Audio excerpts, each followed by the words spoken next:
Sit down. Hello and welcome back to the Super Bro Station, also known as Super BS. My name is Brian. Brian. Brian also. Goddamn. Okay, anyways, we are back to talk about some of the games we have played this week. So, Josh, what have you been playing, man? Hopefully something new. No Assassin's Creed anymore for you, right, man? Yeah, definitely not, because I just finished Assassin's Creed last night, so technically nothing. I've been watching other people play For Honor, but I haven't done a lot of new game playing myself. What do you think about For Honor? Because I don't want to hear about Assassin's Creed. I like it. It's everything I thought that it would be. You know, they show you in the trailers you can play Vikings, samurais, medieval knights. It's everything that they show in the trailers. You're like, hey, that's what this game's going to be. It's exactly what it was. What are the Viking samurais like? Because I've heard of samurais and I've heard of Vikings, but there's samurais, medieval knights. Yeah, so. like The Viking samurais. Viking samurais, yeah. They're like a mixture of the two, you know? Yeah, I guess. I'd like a mixture of the three. Class. Medieval knight, Viking, and samurai. Like maybe like a Viking like proved himself in battle but ultimately lost, so he was taken in by British knights, and then he trained in a dual style of knights and Vikings, and then on a mission he was shipwrecked in Japan, a la Tom Cruise style, became a samurai. So now he's got this tribrid style of fighting. New word. Of course, we're gonna have to blank all this out so Ridley Scott doesn't steal our idea for a movie. Right. The tribrid. Did Ridley Scott make Last Samurai? I don't know, but yeah, some type of crazy fighting style with both. That'd be awesome. And that's a new idea for For Honor 2. Get rid of all of your separate This just reminds me. Did you guys ever play Viking? No, Battle Asgard from Sega. I've seen it. I played through it. How was it? It's actually kind of fun. I was like, you can like, it's funny because a lot of AAA games, like, they have so much, they're so dense, and I almost dislike it. Like we've talked about a bunch. Like, I'm playing Dragon Age Inquisition, and it's really awesome. I wish there was 30% less. Yeah. Because it's like, I don't want that much. Like, I don't need to be convinced that like this is a $60 experience because of how many hours I can get out of it. Like, I like the world, I like the characters, I like the story. I will be happy. But so Viking is actually kind of an interesting game because I remember I had like a kick that started maybe like 5 years ago. I think that's when I played it. 4. Where I was like, where you were going through all your. Yeah, when I was just like, man, I need to just beat more games. So like I had it free for like one Xbox sale where it was like $1, and I played through it. I forget how long it took me, not that long, but it had like a good combat system, good progression system. It sort of felt like Fable, but not as like dramatic or anything like that. Just kind of like a slightly less stuff to do action adventure RPG, and it's kind of nice. The important question is, since you compared it to Fable, was there banging? There was not. Okay. Yeah, it was a more guided experience. It's a game I can't play then. Sorry, guys. Yeah, not interested. I only play video games with banging. Kind of like Kingdoms of Amalur, no banging Oh, either. yeah. Oh. Kingdoms of Amalur was awesome. It was awesome. I didn't even get it. I only got to play the demo, and I bought it, and then it's still not backwards compatible, so I don't have a 360 anymore, so I'm just waiting for it. So I can play that game was basically Fable 2.0. Yeah, and it was Fable 3, where Fable 3, I know you guys liked it. I did not like Fable 3. I got Fable through 3. like to the second. I didn't even get to the second half where you become king. I just got. Oh man, Fable 3 is great. Okay, you liked it too? I liked it. I liked Fable 2 a lot. I thought Fable 2 was great. I loved Fable 1. Fable 1 to me was like, oh It's man. actually just called Fable. It's called Fable 1. They rebranded it. There's not a 1 in front of it, and we're not going to think less of you because you don't like Fable 3. So we're gonna think more of me, actually. Okay, Eric, enough of this For Honor tidbit, unless you guys have to say. What do you? That's Brian, what do you play? by the way. Oh, Brian. Sorry. I'm Eric. No, it's not Eric. You're just Brian. The Brian Show. I'm still playing Inquisition. I'm still enjoying it. There's still a lot to do.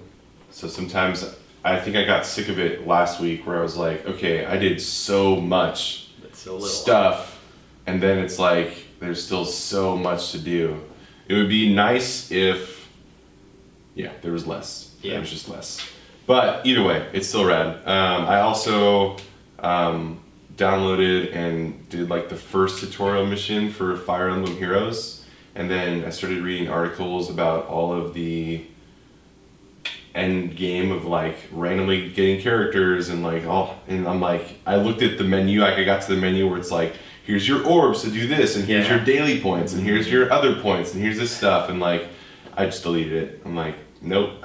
It's really disappointing because it's actually a fun game, but they hide it behind all of this just garbage that's like, oh, here's a really cool game, but let's not do it. It reminds me of a less good version of, there was an old iPad game you used to play by the guys who did Mistwalker Studios. Oh yeah, Terra. Yeah, it kind of reminds me a little bit of that. Yeah, but that has so much less Yeah, it has junk. less junk. But like, I love the Fire Emblem combat system. If they would have just made that, sold it for $5, let me have like 5 or 6 guys on the screen and make it a normal adventure maybe, I would have loved it. But this system where you have to like do the quest to get the orbs, to do this, to do that, to do this. And then it's like, all random at the end of the day. I don't want yeah, that. I don't have any strong desire to ever experience that. It's a disappointment because, well, Terra Battle is a different story, which is awesome, but it's also a disappointment because they just put out Super Mario Run, which is awesome. Yeah. Still gotta play it. It's rad. Super Mario Run's pretty cool. There's Super Mario some Run flaws, is everything I've ever wanted in a phone game, because I don't want phone games. Yeah, I hate phone games. I will never like phone games. So Super Mario Run somehow made me very entertained. Yeah. Because at some point a phone game always feels like a phone game. You're like, okay, this is just a cop out for a real game because it's on a phone. Yeah. So the only This is true. Like, you have to have patience to sit there and play a phone game, because otherwise, why don't you just turn on your Xbox or your PlayStation? there's like, Or if you're in the bathroom, why just read articles or watch a YouTube video or something. Yeah. Like, you but have Super to. Mario Run was very cool. Yeah. And I love Terra Battle. That's an amazing game to me. That's a game that I think his philosophy in making that, Mistwalker and Sakaguchi-san, I know that I think there was a similar philosophy to Super Mario Run, where it was like, let's make a game that utilizes like what a handheld is, not try and make a crappy version of a non-mobile game. Yeah. He did the same thing where he made a game that can only really be played on the phone with a touchscreen. It's like, that's how it works, and so it's less noticeable that you're playing. Plus, it's got a weird world and cool story and awesome music. So I'm always frustrated because I wish I liked phone games more. Like, I downloaded this game called Hidden Folks, which is essentially a very interactive Where's Waldo. Yeah. It's really cool, but I don't want to play it because it's on my phone. It does look like if I was a kid sitting in front of an old computer screen, like I'd play it all day. yeah. But because it's on the phone and I just have this apprehension towards like, I want to do something else, like read about something or watch a video, like I don't want to play it. I have a theory that I just came up with that Brand new theory, brand new trademark. theory, that Apple is like involved in some like high level occultic conspiracy to just eliminate video games from existence, because they have watered down the market with their apps and their app store, and there's so much money being poured into it, but they all suck. Like, Yeah. Well, there's some good games, but they're just but hard here's to get the to. thing though. Here's the thing though. We're gonna spend. It's gonna be years and years and years before there's a phone game that's like amazing that comes out. I mean, there's a couple that are all right, but by the time it happens, everyone's just gonna be over video games, because all the good console games will be run out of business. Same with the handhelds. It's all just gonna be phones, and then they'll be like, look, we finally made a great like artistic forward, like not cheap feeling game experience on this phone, and then everyone will be like, yeah, cool, and then they just don't play it because they're not interested. Well, too, even like the games that they do have, like Square Enix has some All of games, their RPGs. all of their RPGs for the most on the part. iPhone, but they in the marketplace they charge you like $16 to $18 $1,000, to yeah. play them, and I don't Well, understand. Like, And they also have like the weird reskin graphics that suck. yeah. And you have to play with phone controls, which is the worst. I think I'd be way more into it, like, as an iPad owner, if the controllers they sold for it were cheaper. Because if they had that and every game had controller support, man, I'd buy it. They have Jade Empire, they have Star Wars Knights of the Old Republic, they have Final Fantasies 1 through 9 on Yeah, your but phone they're like nowadays? the inferior. I don't think 9's on the phone. 9 is. 9 is. Yeah. But they don't have 8. They skip 8. And for some of those, like 7, 8, 9, they actually load faster. They added all this stuff. Like, they are great games, but I don't want to play them with like digital joysticks and all of the terrible. And they have like Final Fantasy. You can buy them in a pack. You buy 1 through 6, and they charge you. It's almost $80 for all of them put together. But you can go to like games. No, I don't know about GameStop, but you can go online. You can download these games, or you can buy them on eBay for $2. Yeah, a piece. and It's like, in the better versions too. Yeah. Because those reskinned iPhone versions are awful looking. Yeah. And it just the sounds are different. They use a different sound engine, so it doesn't have any nostalgia to it. It's it just feels weird. It does, and as much as I would love to play like Final Fantasy 9 on my phone, because I legitimately like that game. Yeah, it's great. I don't want to game. pay Second favorite game of all $20 time. because that's what I paid for it when I bought it originally on the PlayStation. Well, Super BS has officially changed our name to We Hate Games. Anyways, back to more positive stuff. I also played the For Honor beta, which was cool. Again, it's an interesting game. It is a fighting game. What class did you play as? I mainly play as the samurai people. Okay. What we didn't really talk about when we were making fun of Josh at the beginning is that the game is really a fighting game. It has tons of combos, tons of moves. It looks really cool, but like all fighting games, it has a really low skill floor that I don't care to learn, and has a really, really high skill ceiling. So I'm somebody who's like, oh, let me just play, and somebody kills me instantly. I did that 3 times, and I realized, yeah, it's cool to watch. I don't ever want to play this game, no. Do you know what gets me with that game? The one thing I don't like, and I know that other people do like it. That's how the game gets him, by the way. They liked it. It's the combos, because I can't remember all of them. When I'm fighting, I'm not going to remember to press XXBY trigger. I don't do fighting games. So that's what it is. Yeah. So I think that's probably its strength. Yeah, it is. It's a cool looking game. I've watched a lot of videos about it. I've played games that look similar, like Dynasty Warriors and those kind of things, and that aren't very combo heavy. They're very hollow feeling at some point. They're really cool at first because you just feel powerful, and then they get really old. For Honor looks like it could have a big long tail to it where people could really love it because it has leveling and equipments and all those things that drop every time you play.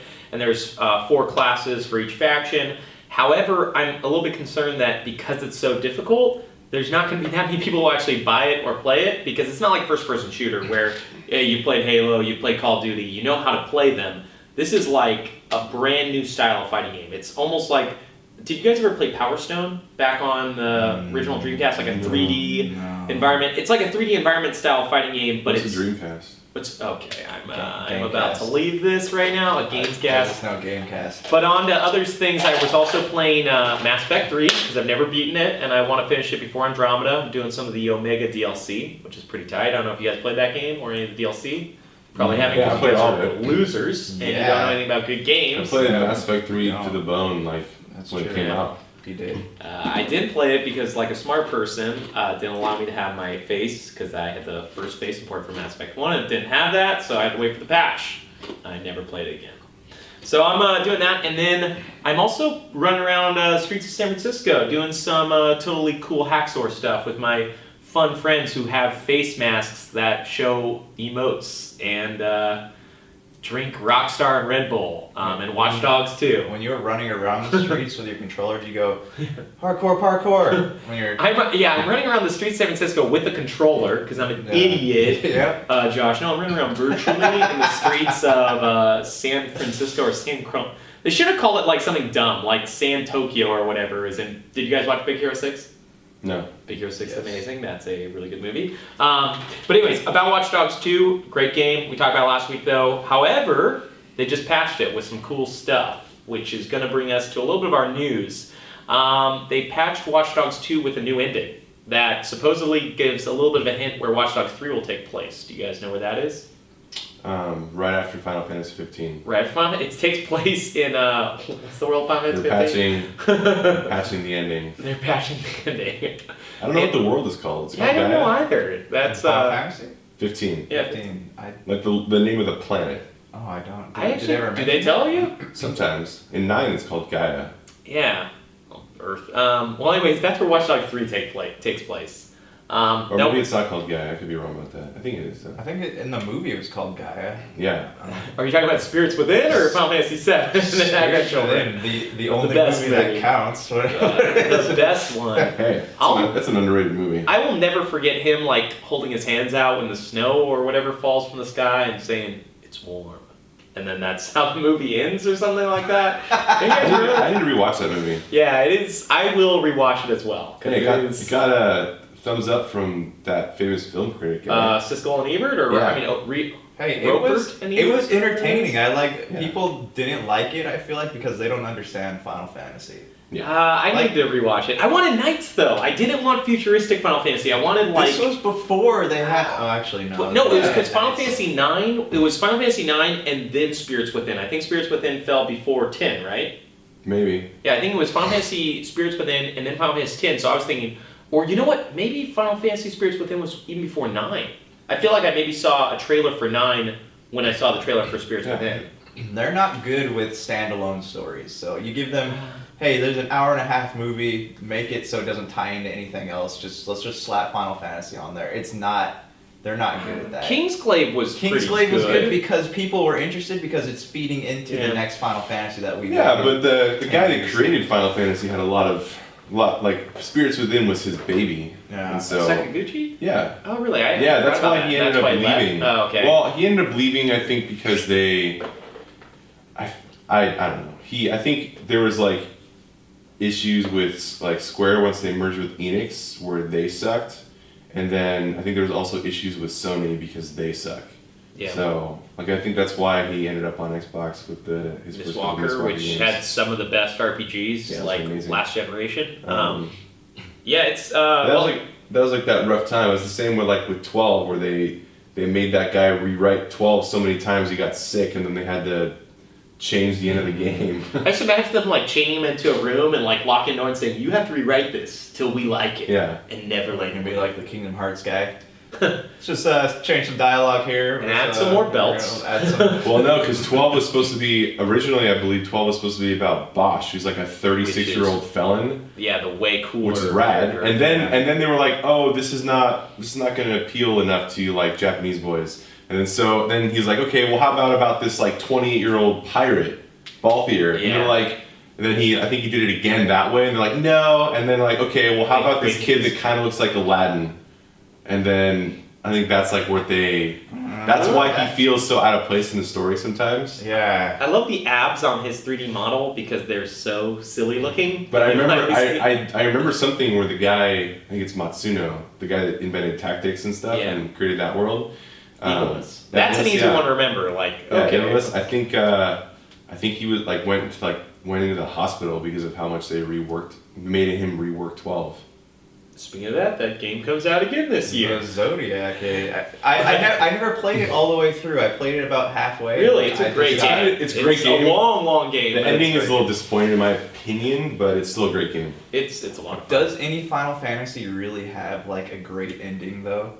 I liked 15's ending a lot. I actually think that ending is really cool, confusing. And it is very confusing, but like I still left it, even though I was confused, like enjoying it. Yeah. And, like thinking, wow, Final Fantasy, that's cool. Final Fantasy 1, 2, 3, 4, 5, 6, 7 is debatable.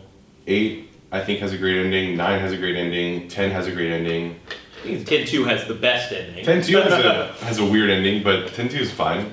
They're still talking about 10-3 further down the line. I don't. Well, because originally 10-2 was supposed to be, like I heard that 10-3 was supposed to be a game about Riku. Oh, okay. Okay. Yeah. Whatever. But either way, yeah, because I think most of the Final Fantasies have pretty great endings. Yeah. 12 just has like a flat last third of the game, because that's the point of the game where the director like almost died and they switched directors or something like that. I don't know exactly how that all played out, but I've read tons of different versions of it, and you can tell it's like it's not quite as dramatic as the way 15 shifts into like linear mode, but it's like the story starts to, like, the epic pacing of it all starts to fall they apart all have a little that bit. moment where you're like, you want to. The first half of the game, like, okay, I'm training my guys, raising them up, doing whatever, and then it hits that point where you're like, okay, I don't want to train anymore. I want to know what happens next. So, Yeah. Well, speaking of epic pacing, But yeah, I think most Final Fantasies end pretty good. 7 is debatable, but I actually think 7 ends really well. I think it was debatable when I was 12 because this kid kept trying to convince me that everyone died, and I was like, I don't think so. He obviously. I showed him. Yeah, he obviously didn't play Dirge Cerebrus. Yeah, but I played that. But 8 there's Cerebus, isn't it? Syrup. I remember when 9. When I beat 9 when I was 13, and 9, while 4 is probably my favorite, I was the most excited about 9, probably for any game I was ever excited for in my life, because it was 13 games, or 12 actually. It was at that time period when, like, games were just like the biggest thing in your life. Yeah. I remember when I reserved it, I like bought the soundtrack release, the little compilation soundtrack that they had, so I listened to the music like a million times before the game came out. I got it for Christmas. It came out right before Christmas, I think.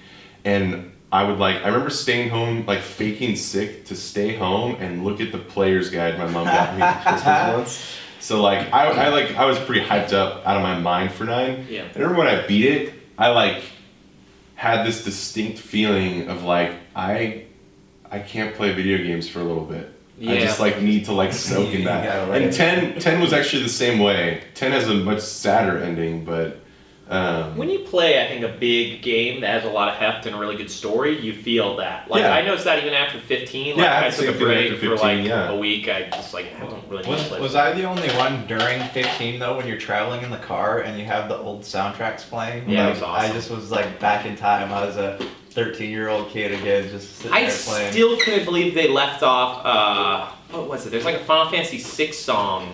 No, Final Fantasy 10, Back to Xanarkin. They left that song off of like the hits. Like I was listening to see, I don't get nostalgia to going to be 10 because I physically own every Final Fantasy soundtrack and I listen to them regularly. So I'm like, oh yeah, this reminds me of last week when I was driving, listening to the Final Fantasy music in my car.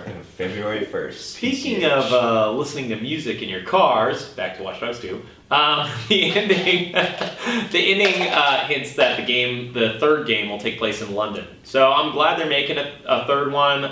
2 has been a blast. It's pretty much one of the best like collect 'em all games I've ever played, where they just have so many things you're collecting and you use little drones to go around the city and collect things. So I'm happy they're going to give it another shot, because I know that Watch Dogs 2 did not do well. I don't know if you guys have played it, but they actually have the first 4 hours for free to anyone now. Like, they don't do that for games very often, but you just download it. And not only that, it's the whole game's done in co-op too, which is not a very common thing either. So like, well, not the whole game, not the story missions, but Have they announced whether or not Watch Dogs 3 will merge into Assassin's Creed 5? that's what I want them to do. I just They- want them to make Ubisoft the That game. is so and cool just, that they exist in the same universe though. Like, I'm not going to play Yeah. Watch Dogs 2, but Oh, they do exist in the I same like universe? the I think idea. it's Sturgo's I was actually actually in there. joking, yeah. But they should just make like a better version of Watch Dogs Assassin's Creed mixed, where you're actually like an assassin who takes place in the world of Watch Dogs, you know? well, if you played Black Flag, Yeah. they actually hint at Mr. or Bloom Industries. Oh, Bloom, yeah, that's the bad guys. When you're hacking all the systems, they talk about Bloom Industries. Well, speaking of Bloom, we bloomin' need to take a 5-minute break before we come back for the news. And that was a really good pun. All right, hey. That was for Cut Brian's that, joke. cut. If you're tired of sifting through flea markets for rare and unique games, we can help. Retro City Games in Henderson, Nevada, only 5 minutes from the Las Vegas Strip, has all your favorite gaming staples, classics, and a wide selection of rare games with new stuff always appearing on our shelves. Come in and chat with Nicole or Doug about your love of games and watch as they help you complete your collection or find your childhood favorite. And don't forget, Retro City Games loves trade-ins. So if you have any Nintendo, Super Nintendo, Sega, Xbox, PlayStation, or even PC games, come in and visit Retro City Games today. Welcome to the new metropolis of gaming, Retro City Games. Okay, back to the news. That's a trademark song I just came up with for the news. Hey, so there's not been a whole lot of news since we met last, but there was something that came out today. I know your guys' favorite PlayStation 1 game, we've been talking about it nonstop since we began, Crash Bandicoot. the trilogy, Insane Cortex Complex Trilogy, is coming out June 30th, 2017. PS4 only, $40. Best day of our life. June 30th, 2017. Are you guys excited or just like beyond belief? I know that we've been talking about this as a Crash Bandicoot fan cast. So this is my thing. You know how I've been talking about Assassin's Creed? Yes. no. And I was like, I like the idea of buying Assassin's Creed and playing it again, and then I remembered how much I hated it. So I don't want to taint my memory of Crash Bandicoot by going out and buying a remake and then not liking it. Did you actually have a great memory of those games though? Like I played them after Super Mario 64, so like I enjoyed them, but it's like Super Mario 64. I never owned a Nintendo 64. Okay, that part of my childhood just feels like it's ripped from me because my parents bought me a PlayStation for Christmas instead of Nintendo. Like your parents made a big mistake. I just remember for hours playing Crash Team Racing instead of Mario Kart. Oh my goodness. I got the Walmart version of Mario Kart. I'm sorry. I have decent memories of playing Crash Bandicoot. That's all I'm saying. Okay, it's an okay game. Did you play it? Or? Yeah, I played it. It's alright. I would buy a PlayStation 4 if they did a remaster of Croc. Crash Bandicoot. When was the last time that game was? Or Gex? Or No.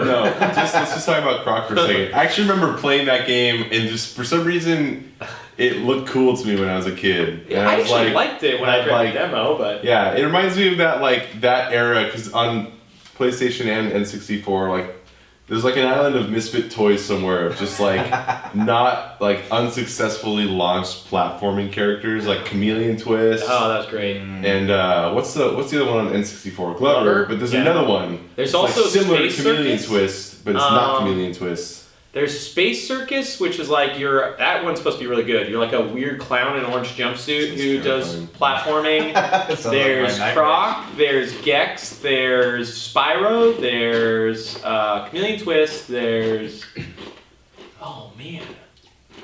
What? There's not. No, you're not talking about Banjo, right? You're not talking about the good ones. No. Oh, okay, you're talking about like the Chameleon the B Twist characters. was an awesome game. Chameleon Twist was an awesome game, but it's still like the B. It was back. I think Chameleon Twist was Acclaim. Do you guys remember Acclaim, the company? Yeah. They made like NBA Jam and stuff. They're no longer in business. I think they became Activision or bought out or they closed down or something So like they claim to be. that.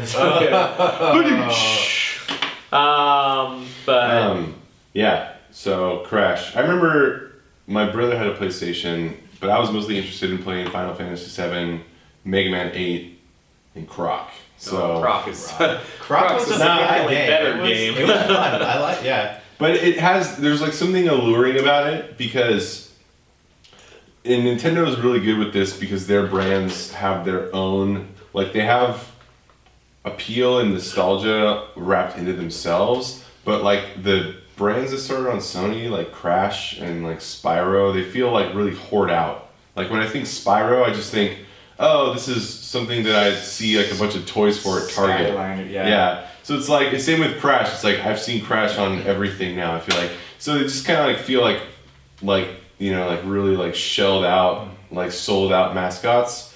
And so they don't like raise up anything in me other than like mass marketing. But Nintendo being very reserved with a lot of their stuff to their detriment and to their benefit, it still feels their brand still feels like unspoiled in certain ways. They definitely didn't like, hey, this did well, let's make 5 million copies. Like the fact that when I was a kid that I couldn't go to like now. Okay, whatever. And now that's Amiibos. like Amiibo's just like a weird toy thing. It's not even like a game. They still don't make like. Well, yeah, besides Pokemon, they don't do a lot of cross-genre games outside of like them. And when they do Mario Olympics, stuff, all of the Mario stuff's pretty good. Besides Mario Olympics, that's made by Sega. But like Mario Tennis, Mario Golf, like those, at least the original ones were like some of the best games ever. I know the recent ones weren't that great, but like the first Mario Party was a ton of fun. The first Mario Tennis and the first Mario Golf and the first, all of those games were great. Smash Brothers, I remember when that game came there's out. something unique about, I mean, and just how crazy ridiculous the Mushroom Kingdom is. That it's just that it's like, that's kind of an issue. That's like an issue when I think of Crash and like nothing. This is like it's just an island, which is it's like kind of Banjo-Kazooie like with the like island feel, and then That's I get what you're saying, because like Crash, like especially with Spyro, you mentioned Spyro, and I have kids come up to me and say, "Hey, have you ever played? Yeah, have you ever played Spyro the Dragon?" I'm like, "Yeah, I was playing Spyro when you were still a sperm," and it's like that part of my childhood is like being taken over by corporates and like new kids who don't know anything about. Are you talking about the best game of last year, Imaginators? Yeah. Spyro. So I get why. It all feels like a Disney Channel or Nickelodeon commercial now. Yeah. So it's like that. Like I don't like the like mixing of like the film and TV media and game media because it felt. Oh yeah, they have that on Netflix, don't they now? Spyro something, the Imagination. Skylanders, that's what they're called. Yeah. Yeah, I don't know. I like Crash Bandicoot. I think at $40, I'm gonna wait till it's like 20. I mean, they were great games. The remasters look cool, but are they gonna hold up 20 or? Well, it's probably about 22 years since the original one launched. And think about it too. When's the release date scheduled for it? June 30th. Okay, so you're gonna have. People are probably still going to be playing Mass Effect, especially like if there's new games coming out. Oh wow, there's so many games you're coming gonna out. want to play. Silly. You're not going to take the time to go back and play Crash Bandicoot. But you know what? I mean, I would take the time to play Croc. And that's something. Croc and Chocobo Racing. Chocobo Racing was great, and Chocobo. Awesome. I never played, but Chocobo Dungeon was also like almost the Chocobo game. Do you guys remember a game called Urguys? Urguys, yeah. I own all these games. I love that game, and I've spent so long like in the depths of eBay looking for that game, and I just cannot find it anywhere. That's a hard one. I loved it. I have it and the player's guide for it. Really? That reminds me of like.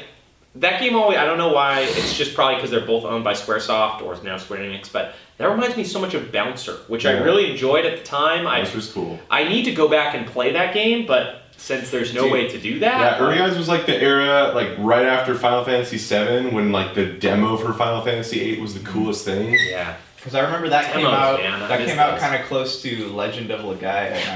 I had to choose between that or Legend of Legaia, and I chose Legaia. Legend of Legaia? I don't even think I know. I know of the game, but I don't really know anything about it. It's a fun game. If you told me about Legend of Mana, then I chose Legend of Mana across all those games. When I almost got Legend of Legaia, I got Tales of Destiny instead. Oh, okay. Which was actually a rad game. Well, as everybody knows from previous casts, we love Tales. We love Tales. This is a pro Tales cast. But Tales of Destiny is great because it just basically feels like Star Ocean. But Eric, I got a question. If you could get Croc on your Nintendo Switch, would you? Yeah. Yeah, but we still don't know if that's possible because they still haven't told us if they're going to have Virtual Console, and it's unlikely that they'll have Virtual Console with PlayStation 1 games. Yeah. But even without the PlayStation 1 games, there is rumor that there's going to be GameCube games, which could be cool. I heard that. Yeah. Let me ask you guys this. Do you think that Sony and Xbox should be afraid of the Switch? I had this conversation with someone... Because the Nintendo Switch, they're kind of Sony and Microsoft are already releasing their the higher definition versions of their consoles. Some people even say next gen. Yeah, not the PS4 Pro, but the Scorpio. Some people are saying it might be next gen. And the Nintendo Switch is already so far behind them with as far as graphic output. You know, they didn't have a reason. I don't think Sony's afraid of anyone. Yeah. They're like the Hillary Clinton of gaming. Like they will announce nothing new, nothing interesting, and everybody loves them. Everyone will do very intimate favors for them just for existing. They have 75% of the consoles sold, so they've sold 55 million, while Xbox One is at like 25. Like that's crazy. They have to add up to this point. They've only had like 2 good exclusives, and they're so uninterested in like pushing the boundaries at all. They're just like I still am really bitter about Vita, and I'm really bitter about PlayStation 3 because I remember I was a diehard PlayStation fan until they announced PlayStation 3 for $600. The coupling of that with the becoming lame of Japanese RPGs is like I think I'm gonna get an Xbox and play Elder Scrolls. Yeah. Vita restored my hope a little bit because I own a PlayStation 3. I finally got one, and it's like I hate it. I hate it so it's the UI is really, really bad. The XMB. But that's the thing, though. That's the thing that bothers me is that the Vita is so great. Yeah, and they just let it die. I'm hoping the Nintendo Switch will. But I was gonna say, Vita.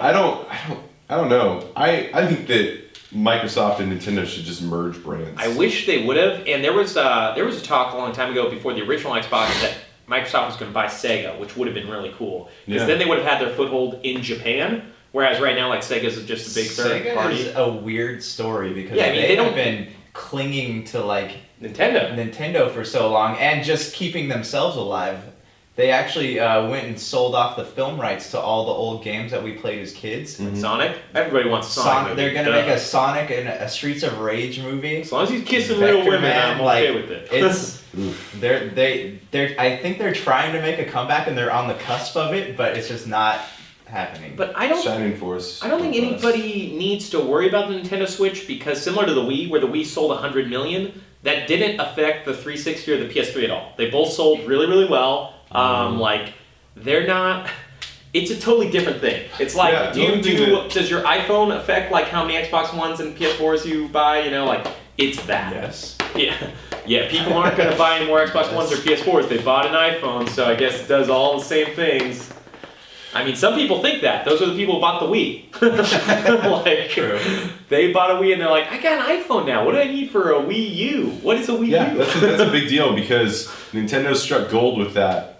What's the name of that philosophy? Like something casual something. No, it was like has something to do with the ocean, like in fish, blue fish or something. It was like a philosophy of like going after like a completely different market that they did with the Wii or something like that. Either way, that market's gone because the phones are out now. Yeah. Like the casual market that like saw Wii bowling on a commercial and was like, oh my gosh. And like the whole the whole fitness thing that Nintendo is going after, people don't want it anymore because they've got their Fitbits, their fitness apps, they've got. Just go outside and I'm sure like I don't know of any body transformation success stories that came out of Nintendo. I mean, you haven't read all those Wii Fit stories? Yeah, all the Fitbits and things like that are also useless for the most part. Like, they're moving, like, stuff that makes people move happens in phases. Yeah. Like, if you notice, Pokemon Go did more for people's health than any other video game, or really any other, like, workout program that's ever been out. And it was still a crappy game. And it's still a crappy game. So, but now people are over it, so it happens in, like, fads. Yeah.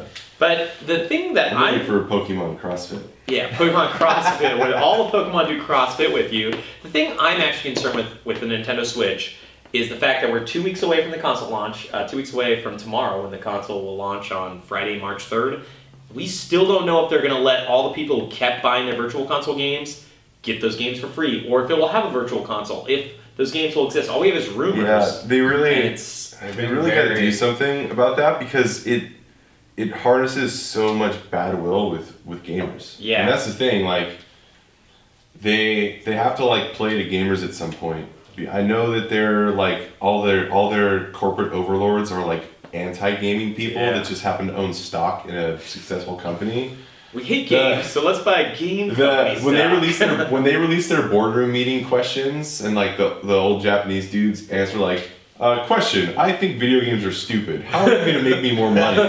Like, it's the same thing with it's the same thing with Warner Brothers and their DC properties. They're like, we hate comic books, but we're gonna keep making crappy movies because they make us money. So, yeah. So they need to do something to like if they could just come out. They need to get their Virtual Console act together because that's what people want. Because I'm not gonna buy any Virtual Console games because if I don't know that this is the last time I have to buy them.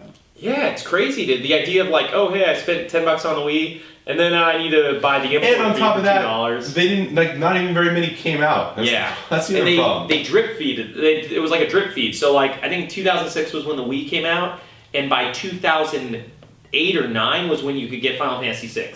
It was like, they should. What? So you have your account with Nintendo. They should be able to see what you purchased and give you those games. They didn't have a Nintendo account previously. No, really? That was on the Wii. They added to the Wii U, so I actually looked at my Nintendo account, and I only have like half of the games I bought on Wii are actually in my Nintendo. I think you can post like retro sync your. You can, but I sold my Wii U. Because that's how they know. That's how they know on Wii U to give you a discount on Wii games on Virtual Console. I'm just gonna call the customer service line and bother them when it comes out. If this is a thing, a unified account system would be amazing. Yeah. And that's what they supposedly have now, but we'll see if it actually transfers over to the Wii. But it just seems so. It seems like it's baffling to me. Yeah. How easy it would be to just like look at Microsoft, who has a better account system, or Sony, who has a working one now, at least and exists. just like copy paste. Yeah, they live in like a strange bubble, which is cool because their games are always interesting, but like it's a weird bubble where like their online service is supposed to cost $24, but it's all tied to your phone. Like $24 a year. Like they just do what they want.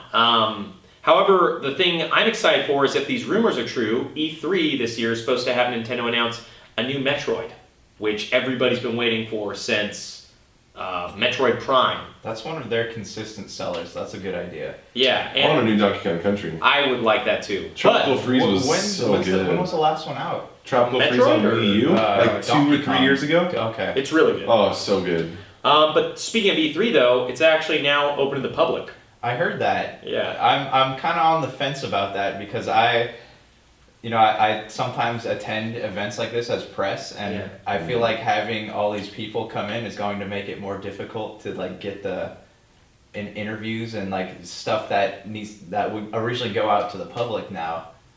I don't know what's your guys' stance on that. Yeah, it seems ridiculous. Yeah, to me it just seems like, from what I've been listening to about E3, is it's slowly becoming less and less relevant because everybody's just posting all their content online the day of. And then they're having their own conferences. Like Nintendo has their own conferences. Sony has the Sony PAX conference. Yeah. Is that what that is? Or no, Sony has their PS Experience in December. And now Microsoft is kind of like almost foregoing E3. They're doing their press conference on Sunday, and E3 starts on Tuesday. So... anyways, regardless of what Microsoft's doing, they're selling these tickets for $250. They already sold out of the first 1,000 for $150 for the 3 days, and $250 for the 3 days is what they cost now. But from what I understand is there's not a whole lot for people to do once they get there. There's not a lot of playable content. There's not a lot of booths to even see, and all the stuff that's really cool, like the behind closed doors, like you're not gonna be able to do that with your tickets. So you're just gonna wander there's around. a lot of. It's easy to generate a lot of bad will too at E3 because now like every website in the world like tracks did you live up to your E3 show hype or whatever, like did you keep your promises and that kind of stuff. And just promise stuff. Hey, someday in the future we're gonna give you Shenmue 3 and Final Fantasy 7. It's like, okay, yeah, maybe not during PS4's life cycle. Maybe Sony 1, 3. Yeah, that's.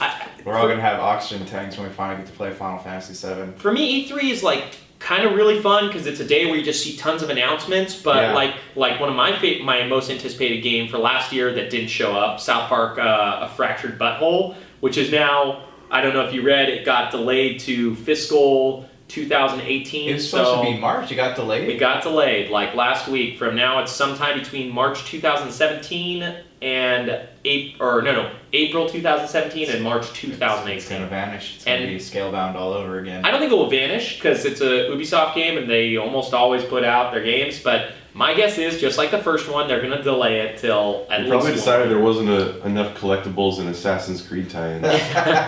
They needed a stealth mechanic. There wasn't enough locations to look at on the map, so. Yeah, I am sadly. We need climbing in this game. I sadly have a lot more reservations about Fractured Butthole just because it's not handled by Obsidian, where it's done by Ubisoft's own internal company or something like that. So, and I saw some of the combat and it looks a little bit more stale. I do like the idea of like it's a strategy RPG now, like turn-based tactical, but I liked the old system a lot, so I'm hoping it's more fun, because if not, that's gonna suck. Yeah, it's a tough call with corporate. Yeah. With like a company like Ubisoft, because their internal team is probably filled with talent, but they don't have an identity other than Ubisoft games of being like explore the map and find stuff. So it's like what they're probably looking at. They're like, okay, what's cool about this RPG and this action game and this adventure game, and like let's do pull all that together. Whereas Obsidian was like, okay, we're Obsidian, we do this. Let's make this South Park game. Like, that's probably why was one of the reasons why it was so great. Like, Obsidian made a South Park game, but like Ubisoft is probably trying to make another South Park game that's like a market research South Park game. Yeah, I just hope they take what they learned from the first one. They probably did mostly. It's probably like they're getting all their game ideas from focus groups as opposed to just being like a company that does their thing. Yeah, sometimes that's not a bad idea, but you shouldn't rely solely on focus groups. Because it's nice to know what the fans thought of the games, and so you know like what you have to do. How good are focus groups at really saying like the large market of fans? That's the problem too. Everyone is so opinionated. There's such like a vast like amount of different opinions that people have, and it's hard to know what's what most of the time. Did you guys That's why I feel like there shouldn't be that kind of thing, and developers, because game development is as much technical as it is art. Yeah. And I think that more developers should just be able to like pursue their identity as a developer. It would lead to better game experiences, I think, overall, because everything being market research is the reason why we have like the era where everything was a first-person game, and then the era now where everything is an Ubisoft game, where it's like kind of RPG but not, kind of action-adventure but not, kind of this but a little bit of everything. Yeah. Like, instead it would be better, like I think that's one of the reasons that Square has been on such like a weird kick of like bad games for so long, because recently they've turned the tide. Yeah, they've turned the tide a little bit recently, but for so long it was like they were putting out games. It was like, we're trying to reach Western audiences, or we're trying to like focus on our core audience. It's like they just get it all wrong because they're trying to like create something that's not internal to them. Like, it's like, it would be like if Apple Records like reformed and was like, we're gonna make a new Beatles record because the fans want it, even though half of them are dead. Yeah. So it's like you can't, like, the game, at the end of the day, like the director of the game, like the scenario writer of the game, the composer for the game, the designers for the game, those are like members of the band. Yeah. Like, it's the same reason why if Square ever did a new Chrono game, it would probably be, even if it was a good game, it wouldn't be anything like Chrono Trigger, because they would have to do it via market research. They wouldn't, like, they're not going to have that team back together that's responsible for the atmosphere of Chrono Trigger. Speaking of which, though, did you guys get email for Final Fantasy 15? Like, help us shape the future? Yeah. No. Oh, yeah, it's like it was a survey. It was a survey. Yeah, I filled it in. Like, I just put where it's like, hey, how can we make the game better? Allow me to take all the bounty quests at one time and not have to go back here and then turn them in anywhere I want. But yeah, it's exactly what you guys are talking about. They had a market research. I think that can be good, but yeah, I don't think the best games are made when you're not concerned. Yeah. Like, the guys who make the great indie games don't go about like thinking, man, how can I make this game or do that? They do stuff they like. Yeah. Like Stardew Valley, the guy was like, hey, I want to make another Harvest Moon. Undertale, hey, I want to make a game where there's 3 different endings. Like, they did something they liked and people responded, you know? Yeah. Bastion. One of the best games ever. And I like Bastion, and I do like their future games, but like Transistor, to me, I played it, it was okay. It's just not, it doesn't have the same heart that Bastion had, because I think they were like, Bastion was good. Yeah, so, I never played it because they ditched Xbox for it. You can get on an iPad with a controller. It's on computer too, but it's... Yeah, I never played on computer. So. They just lost the customer is all what it came down to. It looked really cool to me. It's cool, but it doesn't have the same heart as Bastion was. It tried doing it, and it's very successful in some ways, and it's better in some, but there's some magic that's not there anymore that a lot of people try to regain. But we only have one last topic we want to discuss today, and that is about a particular YouTube personality named Pewdiepie. Do you guys know much about him? I know he has a buttload of followers on YouTube. Just like us! Yeah. With our 0 views, we're closing in on him right as we speak. Right. I look at PewDiePie the same way I look at BuzzFeed. It's like everything that I think is wrong with my generation. So PewDiePie, I think I'm like that age for millennials where I'm like young enough to be screwed over by everything that baby boomers did to the world, but too old, like old enough to think that like we're a disaster because of social media and the aforementioned things I just said. Yep. I look at the whole YouTuber thing anyway. I just don't get it. Yeah, I don't understand it either. We didn't grow up in an era where people made bazillions of dollars, just making videos. Yeah. Whatever, great for him. That was awesome. He rode that train for a long time. Owns a lot of nice houses. However, he just got himself knocked off of Google, YouTube, and he was Disney was like helping him with their company called Maker Studios that like hires or has YouTube personalities. Now, that part's interesting to me because Disney has a colorful history with Jews anyway. Yeah, and so as it sounds like probably everybody knows, he did some anti-Semitic, or had some people post some anti-Semitic remarks in one of his videos where he used an Israeli company named Fiverr, where you pay people like as low as $5 or up to, I haven't used the app, so I don't know what's up to just do whatever you want. Yeah. So it's like you post it and then somebody can accept it, and sadly, these very poor Indian men, it took him up on his Fiverr and held a sign that I guess they didn't even know. Maybe they only speak Hindi or can only read Hindi, but it said "Death to all Jews." And I know where we're going with this. It's it's crazy, but it's crazy that he would post something like that, especially in nowadays where it's like, yeah, he thought it was funny. You know, we do have freedom of speech, but at that same thing being said, like, it is a company's decision whether they want to hire somebody or keep somebody on their payroll or not. I'm just curious what you guys think. What you think about this? He's run by Disney. He was getting paid by YouTube Red, and he was also on like Google advertisements, and all three of those people dropped him. I'm sure he'll still make money through some other source because he's so popular. I doubt this one video is going to stop anything. But I mean, that's probably a huge amount of his cash is now just in limbo. But how much money does YouTube make off of him? Because he's one of like their highest subscribed personalities. I don't even know. I don't even know how to like. I don't even know how much money he makes. I know at one point he was the highest paid person at like $20 million or something stupid like that. So imagine if he goes over to Vimeo. Do you think that? Well, Vimeo's owned by YouTube. I think. Okay. Well, yeah. Some other video site. Do you think that they will? MySpace. Yeah. Owned by Justin Timberlake. What if he ends up resurrecting MySpace? So it's like who knows? Like you've had stories of television personalities being kicked off networks and then being picked up by other networks, and the networks they were kicked off of instantly regret it. Yeah, I don't think they're gonna change their path because we're living in a world where this type of stuff, where it's against like a minority, even though like this minority is doing very well right now in the world, it's still like they have been persecuted. So you can't really attack a minority group that has like a history and get away with it. And to me, the joke wasn't funny too. It wasn't like a great joke. Like that's the thing.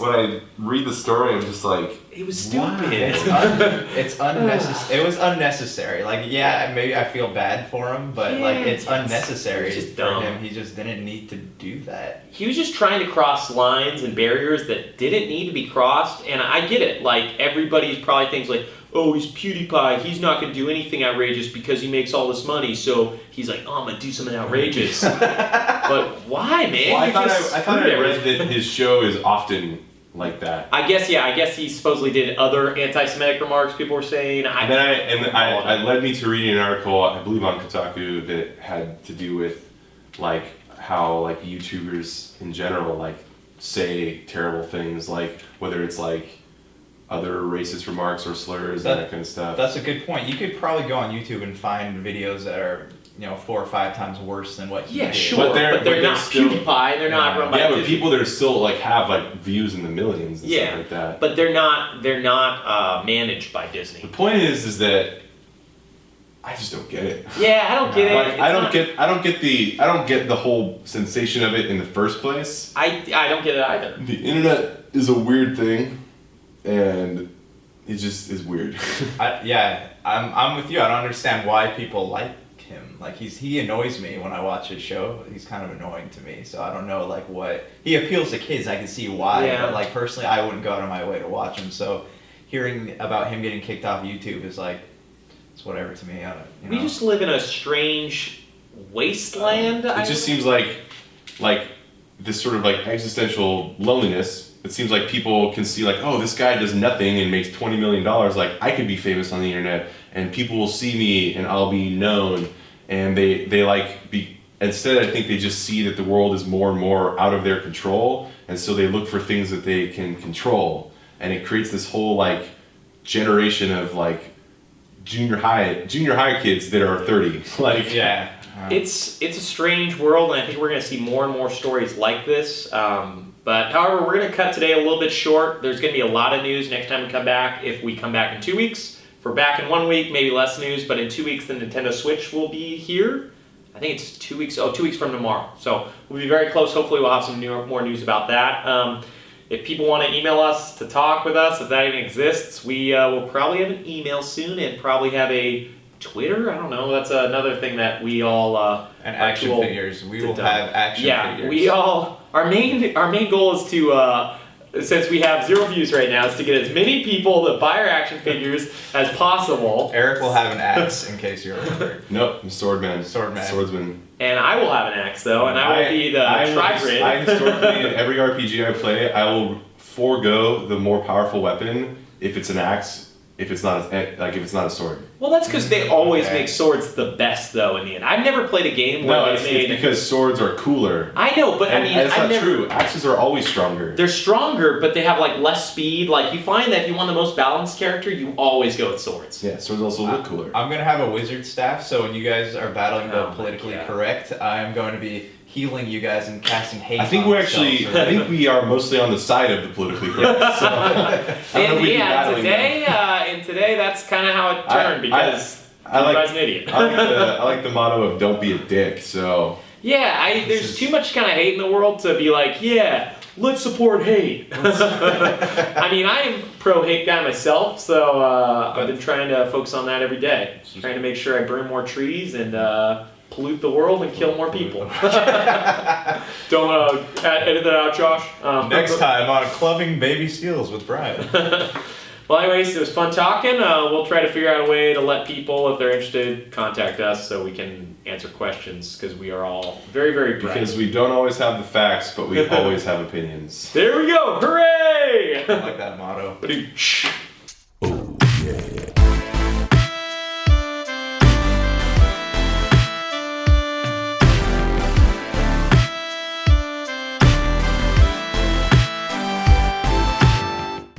That's to us people that can feel things. It hurts.